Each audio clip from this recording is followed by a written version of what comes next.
আসসালামু আলাইকুম বন্ধুরা, আপনারা সবাই কেমন আছেন? আজকে আপনাদের সাথে আমি এমন একটা রেসিপি শেয়ার করতে যাচ্ছি যেটা একবার ট্রাই করলে আপনাদের মুখে স্বাদ অবশ্যই লেগে থাকবে। তো আমি এখানে আজকে রান্না করছি শাকার ফিশের ঝাল কষা। তো মাছগুলো আপনাদের দেখানোর সুবিধার্থে ছাল ছাড়িয়ে আমি কেটে ভালো করে ধুয়ে নিচ্ছি। দেখুন, দেখতে অনেকটাই মাংসের মতোই দেখা যাচ্ছে।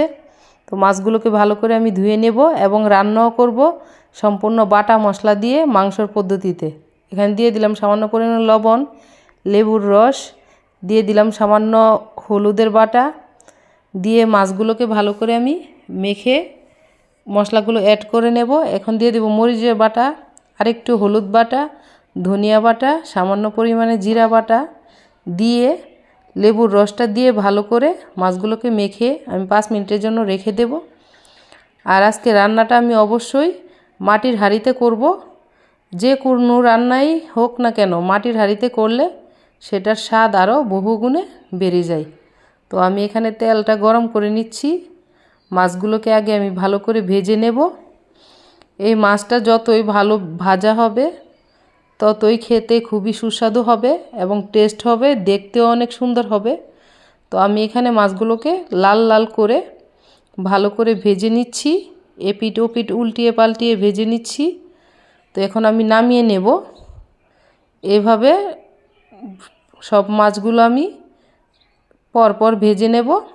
তো এই যে আমি বাকি মাছগুলো ভেজে নিচ্ছি, তারপর আমি ফাইনালি রান্নায় চলে যাব। দেখেন কি সুন্দর হয়েছে আমার মাছ ভাজা, দেখতে অনেকটাই খাসির গোস্তের মতো মনে হচ্ছে। আসলে এটা অনেকটাই মাংসের মতোই লাগে। তো এখানে আমি পেঁয়াজ কুচি দিয়ে দিলাম। তেল গরম করে পেঁয়াজটাকে এখন আমি ভালো করে ভেজে নেব, উল্টিয়ে পাল্টিয়ে ভালো করে ভেজে নেব। তারপর আমি এটার সাথে মশলা অ্যাড করব। এখন আমি দিয়ে দিচ্ছি হলুদের বাটা, দিয়ে দেব মরিচের বাটা, এখন দিয়ে দেব ধনিয়া বাটা, পরিমাণ মতো লবণ দিয়ে ভালো করে নেড়েচেড়ে মশলাটাকে আমি ভাজা ভাজা করে নেব। এবার দিয়ে দিব পেঁয়াজ বাটা, দিয়ে দেব খানিক রসুন বাটা, দিয়ে দেব আদা বাটা, দিয়ে দেব জিরা বাটা, আর আমি দিয়ে দেব হচ্ছে লঙ্কা বাটা, যেটা তরকারির টেস্টটাকে আরও অনেক বহুগুণে বাড়িয়ে দিবে। তো এই মশলাগুলো একসাথে অ্যাড করে ভালো করে এখন আমি ভেজে নেব। তারপর দিয়ে দিলাম সামান্য পরিমাণে এলাচ বাটা, দিয়ে ভালো করে মশলাগুলোকে আমি ভাজা ভাজা করে নেব। তারপর দিয়ে দেব সামান্য পরিমাণে জল, আমি এটার সাথে অ্যাড করব আর একটু ভাজার পরে। এখন দিয়ে দিলাম। তো এখন মশলাটাকে ভালো করে আমি কষিয়ে নিব যতক্ষণ পর্যন্ত উপরের তেলটা উঠে না আসে। এই যে আমার মশলা কষানো হয়ে গেছে। এখন আমি দিয়ে দিচ্ছি মাছের ভাজাগুলো, দিয়ে ভালো করে উল্টিয়ে পাল্টিয়ে নেড়ে মশলাগুলোর সাথে ভালো করে মিক্সড করে এবার আমি ঢাকা দিয়ে দেব। রান্না করব পুরো দমে 5 মিনিট। 5 মিনিট পর ঢাকনাটা আবার খুলে ভালো করে উল্টিয়ে পাল্টিয়ে দেখেন যে আমার মাছটা প্রায় কষা হয়ে গেছে।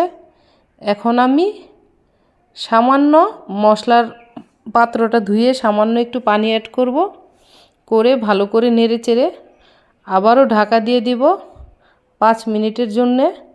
ভালো করে কষানো হয়ে গেলে তখন আমি ফাইনালি নামিয়ে নিব। এই যে দেখেন ফাইনালি আমার তরকারিটা প্রায় হয়ে এসেছে, তেলটা উপরে চলে এসেছে। তো দেখতে খুবই লোভনীয় মনে হচ্ছে, খেতেও মনে হয় খুবই সুস্বাদু হবে। তো এর আগেও আমি একদিন খেয়েছিলাম, খুবই ভালো লেগেছে। তো আজকে আপনাদের সাথে ফাইনালি আমি আমার রান্নাটা শেয়ার করে দেখছি, যে বলছি যে কেমন হচ্ছে, খেতে কেমন হয়েছে। তো খেয়ে আপনাদেরকে ফাইনালি আমি জানাচ্ছি যে রান্নাটা আসলে আজকের রান্নাটা কেমন হয়েছে।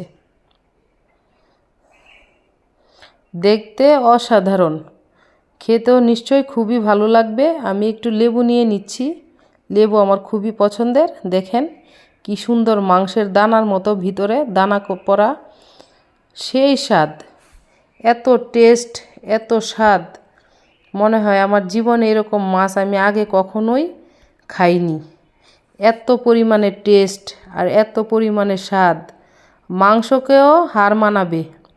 আপনারা অবশ্যই আমার মতো করে এভাবে রান্না করে একদিন অবশ্যই ট্রাই করে দেখবেন। দেখবেন যে মুখে লেগে থাকার মতো। একদিন খেলে বারবার খেতে ইচ্ছে করবে, একবার খেলে বারবার খেতে ইচ্ছে করবে। ঠিক এভাবেই আপনারা রান্না করে অবশ্যই একদিন ট্রাই করবেন। দেখবেন যে মাংস থেকে বেশি স্বাদের মনে হচ্ছে।